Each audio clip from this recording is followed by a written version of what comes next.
அன்பின் உள்ளங்களை, முதன்மையானோர் கடைசியாவதும் கடைசியானோர் முதன்மையாவதும் ஆண்டவரது ஆசிரின் காரியம். இதை ஏன் நான் ஆசிரின் காரியம் அப்படின்னு சொல்றேன்னா, சில இடங்கள்ல நாம முதன்மையாக இருக்க விரும்புவோம். ஆனா அந்த இடத்துல நாம போய் முதன்மையாக இருப்பதற்கு யாருமே நமக்கு வழிவிட மாட்டாங்க. நாம என்ன பண்ணிப்போம்? பின்னாடியே நின்னுப்போம். அப்படி பின்னாடியே நாம நிற்கின்ற பொழுது யாராவது ஒருத்தர் வந்து நம்ம முன்னாடி அழைத்து கொண்டு போவார். அப்படி அழைத்து கொண்டு போகின்ற வேளையில நாம விரும்பின காரியம் நமக்கு நடக்குதே அப்படின்னு சொல்லி உள்ளத்துல ஒரு மகிழ்ச்சி நமக்கு வரும் இல்லையா? அந்த மகிழ்ச்சி தான் ஆண்டவர் நமக்கு தருகின்ற ஆசீராகும். அதே தருணத்தில் சில இடங்கள்ல நாம பின்னாடி நிற்க விரும்புவோம்.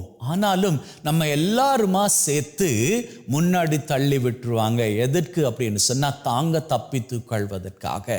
அப்போ நாம முன்னாடி நின்றுக்கிட்டு ஐயோ என்ன நடக்குமோ அப்படின்னு பயந்து கொண்டு இருக்கிற வேளையில ஆண்டவர் தன்னுடைய தூதனை அனுப்பி நம்ம அந்த இடத்துல இருந்து அப்படியே பின்னாடி கூட்டி வந்துடுவாரு, நம்ம பாதுகாப்பாக இருப்பதற்காக. அப்படியான நிலை நடக்கின்ற வேளையில நம்முடைய உள்ளத்துல ஒரு மகிழ்வு வருமே, அந்த மகிழ்வுக்கு பெயர்தான் ஆசீராகும். சில இடங்கள்ல நாம முதன்மையான இடத்தை பிரியப்படுவோம், சில இடங்கள்ல கடைசியான இடத்தை தான் நாம பிரியப்படுவோம். இதை இன்னும் அழகாக சொல்ல போனால், இந்த பந்திக்கு முந்தணும் அப்படின்னு சொல்லுவாங்க இல்லையா? ஒரு சாப்பாடு போடுற இடத்துல நமக்கு ரொம்ப பசிக்குது அப்படின்னு வச்சுக்கோங்களேன். அங்கே கூப்பிடுறாங்க பந்திக்கு வரும்படி.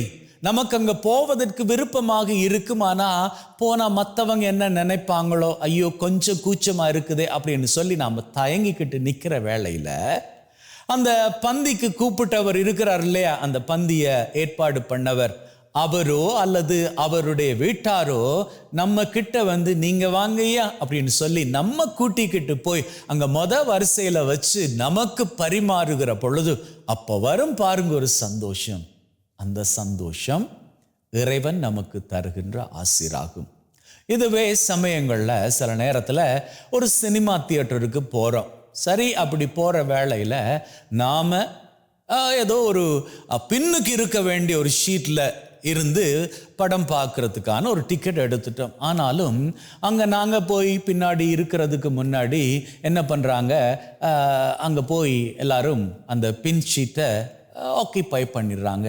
இது நடக்குமா அப்படின்னு பார்த்தா ஷுவராக நடக்குமா அப்படின்னு தெரியாது. பட் சில வேளைகளில் அங்கே க்ரௌட் அதிகமாக இருக்கிற வேளையில் அங்கே இருக்கக்கூடியவங்க என்ன பண்ணுறாங்க, அராஜகமான முறையில் போய் பின் சீட்டெல்லாம் ஆக்கிபை பண்ணிடுறாங்க. இப்போ நமக்கு இருப்பதற்கு இடம் கிடையாது. நாம் என்ன பண்ணிக்கிறோம், அங்கே முன்னாடி தான் போய் இருக்கிறோம், உட்கார்ந்துக்கிட்டு இருக்கிறோம். அந்த வேளையில் ஒரு வேளையில் அந்த தியேட்டருக்கு பொறுப்பாக இருக்கக்கூடியவர், அந்த ஓனர் வந்து நம்ம தெரிந்தவராக இருந்தால் அவர் நம்ம பார்த்து, நீங்க எதுக்கு இங்க இருக்கிறீங்க, முன் வரிசையில் வாங்க, நல்ல அழகாக படத்தை பார்க்கலாம் பின்னாடி உட்கார்ந்து இருந்து அப்படின்னு சொல்லி நம்ம பின்னாடி கூட்டி கொண்டு போய் அங்க ஒரு இடத்துல நம்ம உட்கார வைக்கின்ற பொழுது அப்போ வரும் பாருங்க ஒரு கம்பீரம்.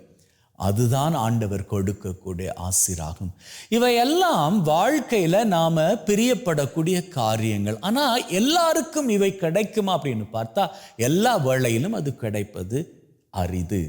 பாருங்களேன், நாம பரீட்சையில எல்லாரையும் விட பெஸ்டா பாஸ் பண்ணணும் அப்படின்னு சொல்லி நினைப்போம். ஆனா எல்லா வேளையிலும் அது நடப்பதா? அப்படி நடப்பது கிடையாது. அநேக தடவையில் ஒருத்தர் ஃபர்ஸ்ட் எடுத்துட்டாரு, இன்னொருத்தர் செகண்ட் எடுத்துட்டாரு அப்படின்னு சொல்லி பார்த்தா நாம 5ஆவதோ 10ஆவதாகவோ இருப்போம். அப்போ அந்த வேளையில அது நமக்கு மனசுக்கு கஷ்டத்தை கொடுக்கும். அப்படியான வேளையில என்ன, ஆண்டவரே நாங்க முதன்மையான இடத்தை விரும்பணும், ஆனா எங்களை நீங்க நடுத்தரமான இடத்துல விட்டீங்களே அப்படின்னு சொல்லி நாம வேதனைப்படக்கூடும் இல்லையா? அப்பேற்பட்ட சூழ்நிலையில ஆண்டவர் என்ன தெரியுமா சொல்றாரு, நீங்க அந்த இடத்துல இருக்கிறீங்களா, கவலைப்பட வேண்டாம், உங்களுக்கான அந்த முதன்மையான இடத்தை நான் கொடுப்பேன். நீங்க என்ன பண்ணணும், நீங்க போட்ட முயற்சியை இன்னும் கொஞ்சம் அதிகமாக போடுங்க, நீங்க இன்னும் அதிகமாக உங்க முயற்சியை போட்டு படிங்க, இன்னும் அதிகமாக கான்சென்ட்ரேட் பண்ணி படிங்க, விளையாட்டு தனத்தெல்லாம் விட்டுட்டு படிங்க, இந்த எக்ஸாமை நல்லபடியாக ஃபோக்கஸ் பண்ணி படிங்க. அடுத்த வாட்டி நீங்களே எதிர்பார்க்காத அளவுக்கு முதன்மையான புள்ளியை பெற்றுக்கொள்வீங்க. அது மாத்திரமில்லை, நீங்கள் உங்கள் வாழ்க்கையில் எப்படியாச்சும் ஜெயிச்சிடணும் அப்படின்னு சொல்லி எவ்வளவோ திட்டங்கள் போட்டு வச்சுருப்பீங்க. அதெல்லாம் உங்களுக்கு கைகூடி வராமல் இன்னைக்கு வரைக்கும் வேதனையோடு இருப்பீங்க. ஆண்டவர் சொல்கிறாரு, அதெல்லாம் உங்களுக்கு நல்லபடியாக கிடைக்கும். அதெல்லாம் உங்களுக்கு கிடைப்பதற்காகத்தான் இதுவரைக்கும் நீங்கள் எவ்வளவு நீங்கள் கஷ்டப்பட்டாலும் முன்னுக்கு வர முடியாத அளவுக்கு நீங்கள் இந்த இடத்துல இருந்து கொண்டு இருக்கிறீங்க. ஆனால் இந்த இடத்துல இருந்து நீங்கள் போடுற ஒவ்வொரு முயற்சியும் வீண் போகாது. நீங்கள் என்ன ஃபீல் ஆகுறீங்க? என்னதான் முயற்சியை போட்டாலும் முன்னுக்கு போகவே எங்களால் முடியல, நாங்கள் எப்படியாச்சும் கொஞ்சமாவது முன்னுக்கு வந்துடும் அப்படின்னு சொல்லி முயற்சி போட்டு அப்படி ஒரு அடி முன்னுக்கு வந்தா 2 அடி பின்னுக்கு போயிடுறோமே அப்படின்னு வேதனைப்படுறீங்களா? கவலைப்பட வேண்டாம். ஒரு வில்லுல இருந்து அம்பு புறப்படணும் அப்படின்னு சொன்னா முதல்ல அந்த அம்பு வில்லுல இருந்து பின்னோக்கித்தான் இழுக்கப்பட வேண்டும். அது எந்த அளவுக்கு பின்னோக்கி இழுக்கப்படுகிறதோ அந்த அளவுக்கு அது முன்னோக்கி பாயும். முதன்மையான இடத்தை நீங்க பெற்றுக்கொள்ளணும் அப்படின்னு சொன்னா ஒரு சில காலங்கள் நீங்க பின்னோக்கி இருந்து தான் ஆக வேண்டும். ஆனா அந்த பின்னோக்கி இருக்கிற நாட்கள்ல ஆண்டவர் உங்களை அவமதிக்கிறார் அப்படின்னு மாத்திரம் நினைச்சிடாதீங்க. ஆண்டவர் உங்களை ஆயத்தப்படுத்துறார் அப்படின்னு புரிஞ்சுக்கோங்க. ஆண்டவர் உங்களை ஆயத்தப்படுத்தி நிச்சயமாக நீங்க விரும்புகின்ற அந்த முதன்மையான இடங்களை உங்களுக்கு கொடுத்து வாழ்விலே மகிழ்வின் சிகரங்களை உயரங்களாக தொட்டுக்கொள்ள செய்வார்.